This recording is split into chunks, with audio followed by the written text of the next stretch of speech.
where we start in the gym and we end in the lounge. I'm Grace Gillespie, your host, and this is Mark Vanyo, our guest. How you guys doing? And he today is going to show us his favorite exercise in the whole wide world. Ready, Mark? What is it? It is drop set lunges. So you start with 2 dumbbells, get into a lunge position, make sure your posture is good. Start with your lunges just like this with the weight. You want to go that till failure. Once you achieve failure, you're going to drop the weight, then you're going to burn it up without the weight just like this.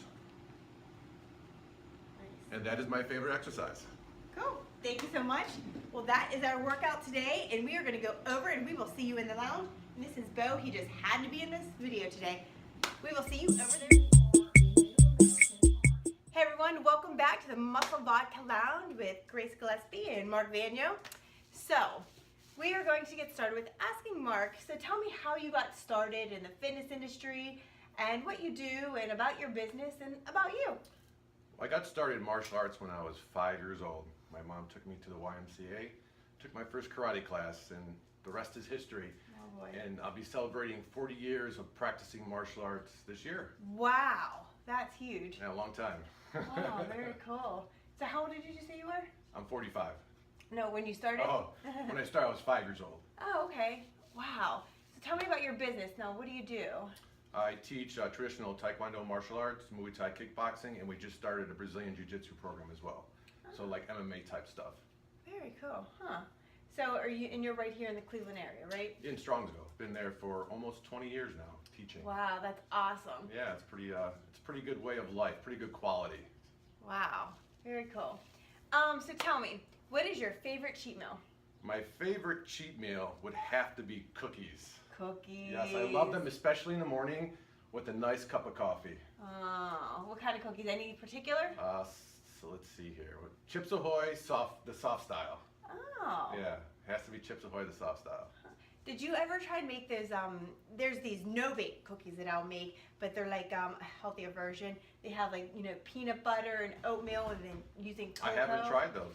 It is so good. They're just like almost like a no-bake, but they're a healthier version without all the sugar and stuff. But they still I call them like energy bars. I make them. They taste just as good? Somewhat. Almost. Pretty close to it. So I love them. But those are my kind. I'll have to try those for sure. I'll make you some. So, and now, tell me, so what do you think is like the most important thing? Like, so for example, if someone's just getting started in the fitness industry and they're wanting to, just go into it full-fledged and, patience, and you got to understand about when you start something, it's not going to happen overnight. So what would you say is like the most important thing for somebody just starting? The mindset. I would say be prepared to fail and accept failure. Mm-hmm. If you go in with that mindset, you will succeed no matter what. That's true, yeah. Yeah, exactly. Mindset is so important. For everything. It's for exactly. Especially fitness because, as you know, being consistent in working out, there's a lot of ups and downs, right. Injuries, you're sick. It's just hard to stay consistent with life, if you have kids, your job. So you're always sacrificing when you set those goals of fitness. Right, it's true. So tell me, so when you think now somebody that's kind of been into it for a little bit, but has gotten out of it and they're just ready to go back in and their mind's all set and they're all ready, what do you think is like the most important thing for them? Should they start just going full-fledged right into the gym? Do you think that they need to start, how do you think they need to start approaching that? I wouldn't say full-fledged, but I would definitely say to keep a good, consistent days, but I would slowly increase your intensity. So like week 1, I would be at 75%. Week 2, 80 to 90%. By week 3 and 4, I think you should be like all in by then. Right. And I think too, like a big part is how long they've been out of it and they're getting back into it for injuries and stuff like that. Absolutely. I'm very familiar with injuries.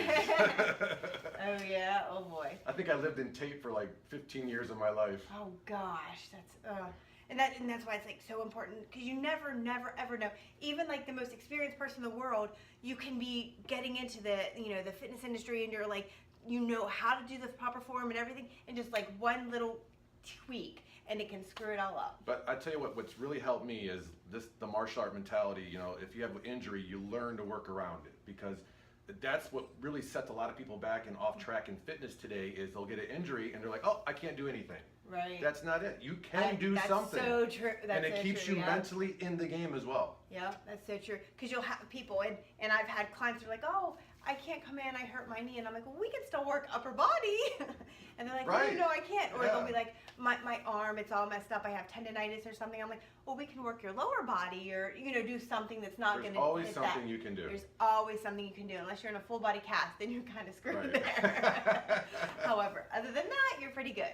So is there any tips that you have for anybody out there that's just starting, that's not new, that's advanced, anything? Is there something or that one thing that you want everybody to know? That's a good question. Very good question. Anybody starting out, anybody getting back into it, I'm just going to go back to what I said earlier. I think you just have to be in the proper mindset and already accept failure. Just know that you're going to fail somewhere, somehow, or have an obstacle. And I think if you can accept that and deal with that you will attain your goals. You will reach your goals. Yeah, that's true.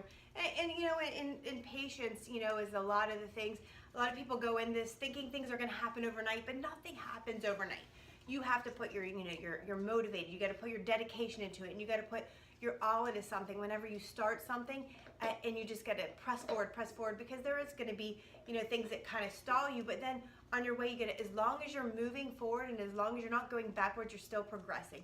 So we just got to keep that in mind. That so many people that get defeated and feel defeated from things like that. That's a great point. You have to make it habit. I think once you create it into a habit, it's easy. Like right now, it's like brushing my teeth, working out. Exactly. I miss it, I make it up somehow. You find a way to do it. I don't think people understand that until they make it a habit. Once you make it a habit, it is like 10 times easier. And what's funny about even saying that, it brings up another point. Like working out in my life personally, I always say I have no option. There's not an option. So if I go all day and I'm too busy for everything, I literally will go into the gym at midnight and I will work out at midnight because I know that I have to get that workout done. There's no option. You are a true gym warrior. Let me tell you something. Like when I was in sales, when I was before I started my martial arts school, and I was in food sales, so all the sales guys around me were a little bit, they love food, so they're a little bit overweight and everything. And they would go into dinner right after our meetings, and I'd be running around the hotel building, like in the middle of West Virginia somewhere with no gym. I'd be in my hotel room doing inverted push-ups, grabbing 2 chairs, doing dips. I always made it work. I always made somehow I get my workouts in. Thank you so much for being on the show. My pleasure. Thanks for having me. Thank you. And we will see you next week at the Muscle Vodka Lounge. But wait, one thing before we go. Mark, please tell me, what is your favorite in the whole wide Muscle Vodka! Post-workout! Yeah! Let's do it!